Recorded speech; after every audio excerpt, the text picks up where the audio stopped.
Don't stay at Mahekal Resort in Playa del Carmen. A story of customer service at 2 resorts in Mexico. I screwed up. I admit it. So why am I writing this article? The reason is that my screw affected my travel plans at 2 different hotels. Each hotel handled my screw up differently. One hotel was accommodating and easy to work with. The other hotel was a nightmare. Let me explain. Recently, my wife and I decided to travel to Cancun, Mexico for a vacation. We booked through Hotels.com for 2 nights at the Mahekal Beach Resort in Playa del Carmen and 2 nights at the Copal Hotel in Tulum. A few days prior to departure, I was double-checking the reservations.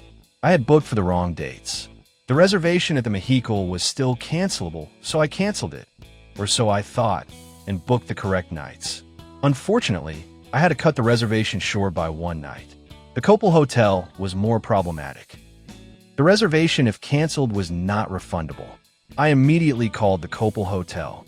I did not get the name of the person I spoke with, but she was very accommodating and said if the room I booked was available, she would just change the dates for the reservation.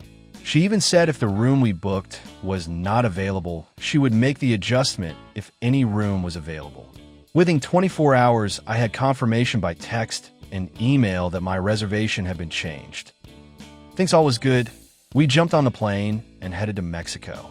When we arrived at the Mahekal Resort and went to check in, the lady at the front desk informed me that I had 2 reservations, one for 1 night and one for 2 nights. Even though I thought I had canceled 1 reservation, I had not. I take full responsibility. Then the fun began. I asked if I could get a refund on at least one of the reservations. The front desk person said she needed to check with reservations. She came back and told me I would have to make the change through Hotels.com. So, when I got to my room, I tried to contact Hotels.com. I could not find a phone number on the Hotels.com site. It would not allow me to access online chat, and when I clicked on change or cancel reservation, the system said that I had to contact the hotel directly, as the reservation was past the cancellation point. I went back to the front desk and spoke again with the clerk. I told her that Hotels.com had told me to contact the resort directly. She once again checked with the reservation department and came back with the same answer. Contact Hotels. Cool. While at the resort, I spent at least 2 hours online and speaking with the front desk clerk, with Hotels.com telling me I had to contact the resort, and with the resort telling me I had to contact Hotels.com. I even offered that the resort could give us a partial discount or even a voucher to come stay another date, assuming a room might be available. Again, I was told it was out of the resort's hands, and I had to contact Hotel.com. We checked out and went to the Copal Hotel and checked in. The next day, I thought I would give it one more try, so I called the Mahekal and spoke to the manager who was on duty at the time. He gave me the same answer. Nothing he could do. I had to talk with Hotels.com.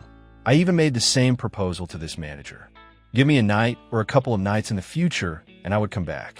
Even if they gave me a couple of nights, they would probably make money for me, because I think the 1 night we stayed, we spent about $100 on drinks. However, I got nowhere. He insisted I had to talk to Hotels.com. The day after we arrived home, I called Hotel.com and spoke with a nice customer service representative. She told me that there was nothing she could do because it was up to the resort, the same thing they'd been telling me while I was traveling. However, she did say she was willing to call the resort and make an appeal on my behalf because she could see the double booking was a mistake. She put me on hold and called Mahekal. After a few minutes, she came back on the line. The hotel told her that because it was not canceled in advance of my arrival, there would be no refund, and they would not give any sort of credit for future travel, something they had refused to tell me when I was there in person. It is not the end of the world. Due to my mistake, it cost me a little bit of money, but the money is not the point. I own a couple of businesses and have been working in businesses for 40 years. Customers make mistakes. Businesses make mistakes. When mistakes happen, the idea should be to resolve those mistakes in a way that is a win-win for everyone. I know something about the travel business. Even in high season, a resort is not normally 100% occupied. And in a resort that has restaurants, bars, a spa, and other services guests pay for, each occupied room could be expected to generate additional revenue. The resort could easily have given me a voucher for a couple of nights at some point in the future. I probably would have booked at least 1 or 2 additional nights and probably spent a few $100s or more at the resort and services. Now, instead, I will never stay at that resort again. And I will, of course, in addition to publishing this article, have a story to tell to friends, colleagues, and people I meet traveling about the foolish hotel operator in Playa del Carmen, Mexico, at the Mahekal Resort who doesn't understand the basic concepts of customer service. Just to summarize, if you plan to go to Tulum, consider staying at the Copal Hotel. If you plan to go to Playa del Carmen, do not stay at the Mahekal Resort.